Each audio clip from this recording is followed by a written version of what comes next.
A paz do Senhor, queridos irmãos e irmãs em Cristo Jesus. Eu desejo neste instante, já neste horário, do dia 4 de maio de 2023, praticamente primeiras horas deste dia, tratando-se de uma madrugada, deixar uma reflexão aqui na palavra do Senhor para nós. Segundo Coríntios, capítulo 2, a partir do versículo 5, nós encontramos, meus queridos irmãos e irmãs, uma reflexão muito maravilhosa e até um tanto impressionante, que fala sobre o perdão. A igreja de Coríntios, ela foi uma igreja muito próspera nos dons espirituais, na evangelização. É nela que o apóstolo revela diversas doutrinas do cristianismo, e estas doutrinas elas servem não apenas para a igreja deste momento de Coríntios, mas para toda a igreja do Senhor espalhada por todo o globo, e independente também da data, quer seja no primeiro, segundo, terceiro século ou no atual século XXI, a igreja do século XXI, que é eu, que é você. Então, para não ser muito extenso, a palavra vai nos dizer em 2 Coríntios capítulo 2, versículo 5: se alguém me entristeceu, não entristeceu só a mim, mas, para que não seja por demais severo, a todos vós. Basta-lhes ao tal esta repreensão feita pela maioria, de maneira que, pelo contrário, deveis antes perdoar-lhes e consolá-lo, para que o tal não seja de modo algum consumido por demasiada tristeza. Pelo que vos rogo que confirmeis para com ele o vosso amor. E para isso vos escrevi também, para por esta prova saber se sois obedientes em tudo. E a quem perdoardes alguma coisa, também eu. E o que eu perdoei, se é que tenho perdoado, por amor de vós o fiz na presença de Cristo, para que não sejamos vencidos por Satanás, pois não ignoramos os seus ardis. Queridos, esse texto ele está correlacionado com um fato ocorrido na primeira carta aos Coríntios, no capítulo 5, para ser mais preciso, onde o apóstolo ele descreve a necessidade emergente, uma ação pastoral, uma intervenção pastoral bastante ousada de um desvio doutrinário, de uma imoralidade muito grande que a igreja de Corinto sofreu.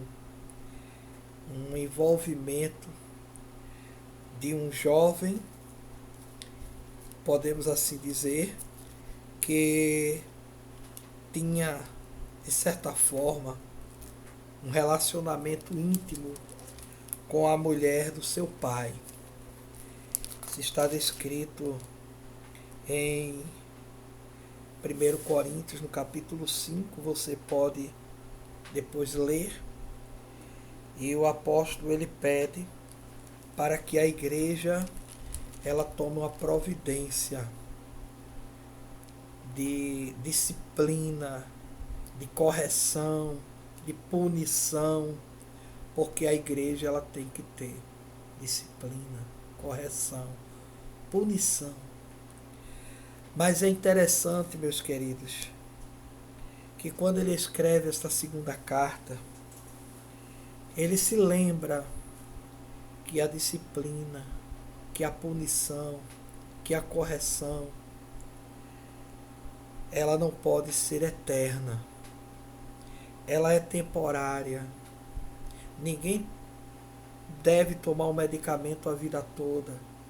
Geralmente se toma uma medicação, depois se reduz a dosagem, depois se troca até a medicação e às vezes até se cancela aquela medicação. Exceto em um caso extremo que seja para a vida toda. Mas tratando-se desse caso aqui, a punição, a disciplina, ela teve um tempo. E é muito interessante porque nós nos preocupamos em purificar a igreja, em manter a igreja imaculada, como a noiva, como a palavra mesmo manda. E precisamos ter cuidado para não exagerar, porque muitas vezes é isso que o inimigo quer, que nós vá ao extremo da santidade. A Bíblia diz, não sejais demasiadamente santo. A Bíblia diz, sede santo. O demasiadamente santo não é muito legal.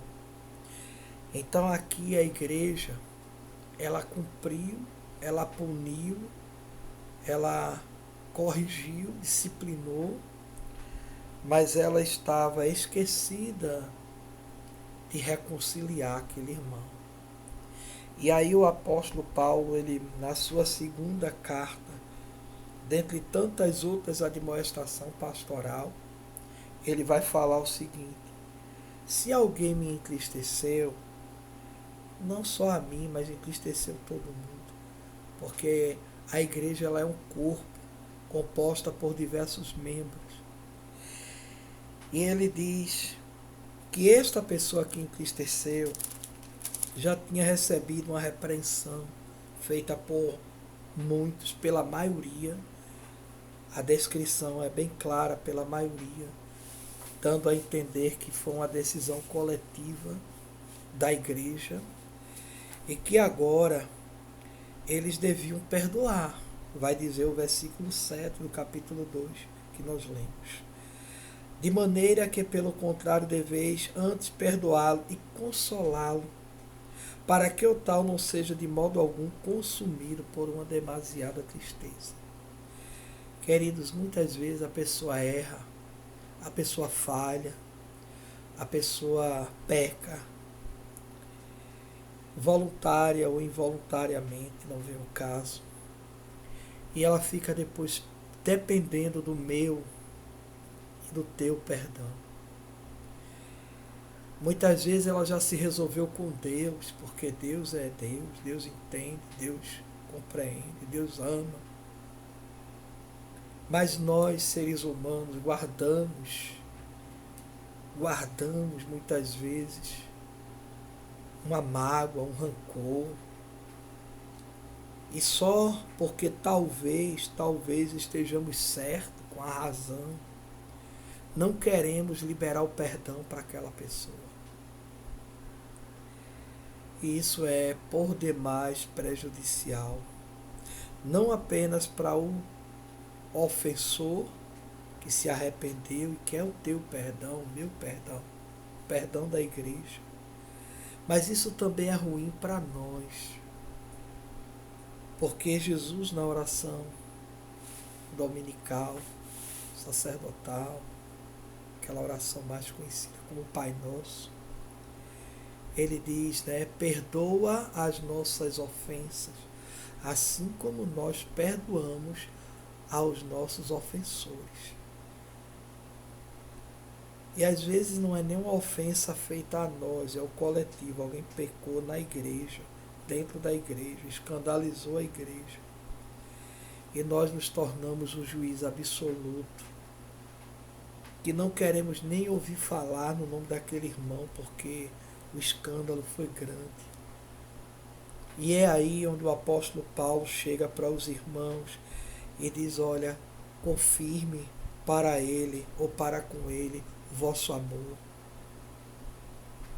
A justiça a purificação, a doutrina, ela tem que ser regada com o amor, como um pai que corrige um filho, não por vingança, não por raiva, mas por um amor, para que ele aprenda a fazer o bem.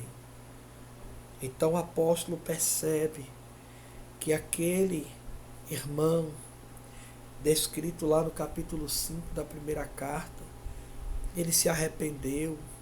Paulo recebe informações de algumas pessoas da igreja que aquele irmão ele estava sendo consumido por uma tristeza. Será que alguém, meu irmão, minha irmã,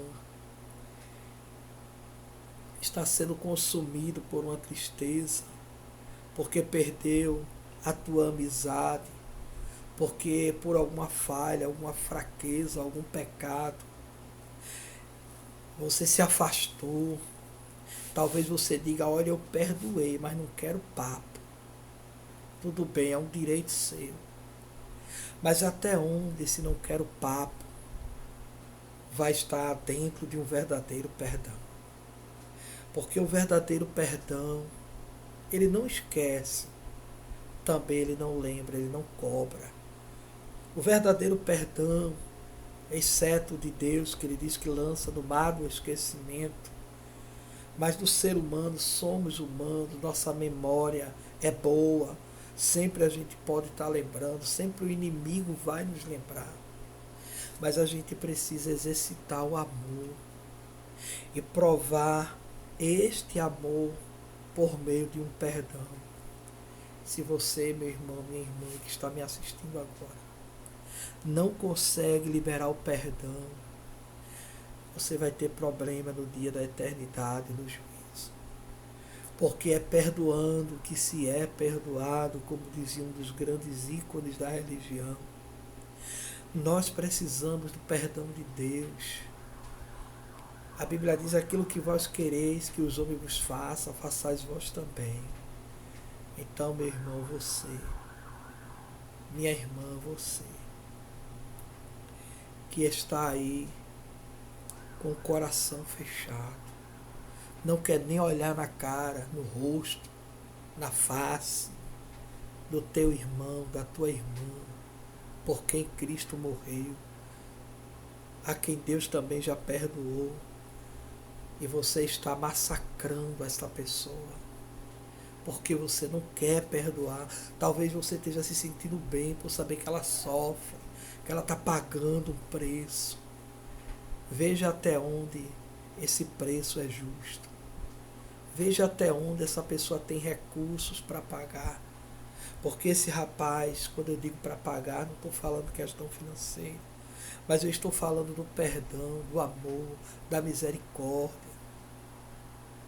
Paulo intercede por um dos seus filhos na fé, e ele escreve para Filemon e assume todo o débito que Onésimo faz, e ele quer dar para Filemon Onésimo de volta, mas quer que Onésimo volte como um servo resolvido, um servo perdoado, um servo que não iria eternamente sofrer pela falta de um perdão do seu Senhor. Então esse moço, ele está sofrendo, ele está sendo consumido pela tristeza. A pior coisa do mundo é uma pessoa verdadeiramente arrependida, mas sem usufruir de um verdadeiro perdão. É muito terrível você ter que se humilhar, correr atrás, estar disposto para tudo, e o outro lado tirar proveito e dizer, agora tu vais sofrer. Mas não faça isso. Não faça isso. Se estiver fazendo, pare em nome de Jesus e perdoa teu irmão. Perdoa a tua irmã, porque você também precisa desse remédio. Quem perdoa se automedica. Quem pede perdão se automedica. Quem não perdoa e quem não se arrepende, guarda consigo rancores que espiritual e emocional, material, psicologicamente falando, é danoso para a tua saúde, para a tua vida. E Paulo pede que os irmãos, no versículo 8, confirme, ele roga, eu rogo que vocês confirmem para com ele o vosso amor. E também eu escrevo esta carta para que por meio desta vocês provem que verdadeiramente são obedientes em tudo. Você pode estar na igreja, você pode estar obedecendo tantas coisas, mas não quer obedecer à lei do perdoar, à lei do amor. Então, meu amado, eu quero concluir trazendo este exemplo, que Paulo ele estava triste, Paulo ele se sentiu ofendido, nós pastores, líderes, quando a gente vê o prejuízo dentro da igreja, principalmente quando é algo imoral, que escandaliza, a gente fica de um jeito, mas depois a gente sabe que Satanás é astuto. O apóstolo vai dizer que nós precisamos perdoar para que a gente não venha a ser vencido por Satanás. Veja, observe, que quem está sendo vencido por Satanás não é só quem pecou, mas é quem também não quer perdoar. Quem pecou foi vencido porque caiu na tentação, independente de qualquer que seja ela. Mas se eu, como irmão, como pastor, como pai, como esposo, como amigo, eu não quero perdoar, Satanás vai estar batendo palma. Satanás vai estar alegre, porque ele vai dizer: eu consegui. Não apenas derrubar um homem, uma mulher, mas manter ele debaixo do pé de outro. Ele está derrotado porque ele está prostrado. E o outro, a outra está derrotada porque está pisando nele, está como quem julga e subjuga e não perdoa. Então Paulo diz: querido, querida, perdoa, para que tu não sejas vencido por Satanás. E ele diz no último versículo lido, que é o 11, nós não ignoramos os ardis de Satanás, as artimanhas, as astúcias. Muitas vezes, por uma coisa boba, Satanás cria uma cadeia, cria uma algema e prende várias pessoas, de várias famílias. Muitas vezes fecha até uma igreja, acaba com um ministério particular, pessoal ou coletivo. Porque alguém não quer perdoar. Às vezes uma família é destruída, um casamento é desfeito. Porque Satanás vence alguém derrubando no pecado. E depois ele vence mantendo aquela pessoa sem o perdão. Deus às vezes já perdoou, mas eu não quero perdoar. Não, porque eu, varão, varoa, somos iguais. Eu quero perdoar hoje, porque amanhã com certeza eu vou precisar de perdão. A Bíblia mesmo nos ensina que nós precisamos perdoar para ser perdoado. Aleluia. Bem-aventurados misericordiosos, porque eles alcançarão misericórdia, diz a palavra. Permita-me orar por você. E abre esse teu coração duro. Permite que lágrimas molhe, massageie, quebrante esse teu coração. E que teu irmão, que tua irmã possa ser restaurado. Porque não existe restauração só com arrependimento. A restauração é arrependimento e perdão. Se eu me arrepender e Deus não me perdoar, eu não vou a lugar nenhum. Mas a Bíblia diz que aquele que confessa e deixa alcança misericórdia. Amém? Abre teu coração, perdoa, passa aquele pano ensopado pelo sangue de Jesus e diz: estás perdoado, meu irmão, estás perdoado, minha irmã. Vamos voltar a ser irmãos, irmãs e amigos. Não estou dizendo que você vai ter que viver na casa dele, na casa dela, ela na sua casa, não. Mas eu quero lhe dizer que quando falar o nome dessa pessoa, você vai sentir paz. Quando ouvir a voz dessa pessoa, você vai sentir paz. Quando você vê esta pessoa na igreja, na rua, em casa, no trabalho, você vai sentir paz e não ódio, e não raiva, e não repúdio, porque Satanás está te vencendo dessa maneira. Mas vamos orar, e você vai se sentir capaz de liberar esse perdão. Senhor meu Deus, te agradeço por estes momentos, te agradeço por poder agora estar aqui gravando este vídeo, que com certeza chegará ao alcance de algumas pessoas, e aquelas que estiver precisando desta palavra, que esta palavra, que é a tua palavra, que é poderosa, que é eficaz, que é mais penetrante do que uma espada aguda de dois gumes, que vai até a divisão da alma e do espírito, apta para discernir os pensamentos, que ela possa penetrar nesta vida, nesta mente, neste coração, e arrancar, Senhor, e tirar, Senhor, esta mágoa, este ódio, esta prepotência, e liberar o perdão para alguém. Alguém que se arrepende, alguém que pede perdão, alguém que está sofrendo, porque está dependendo, Senhor, do amor e da obediência desse teu servo, desta tua serva, que aparentemente se sente justo em não perdoar porque foi ofendido, mas a tua palavra nos ensina que amar é perdoar. Eu oro por esta vida, em nome de Jesus, em nome de Jesus. Que Deus te abençoe, que o Senhor te dê prosperidade nesta ministração de arrependimento e de perdão, e que você vença Satanás e não seja vencido, em nome de Jesus.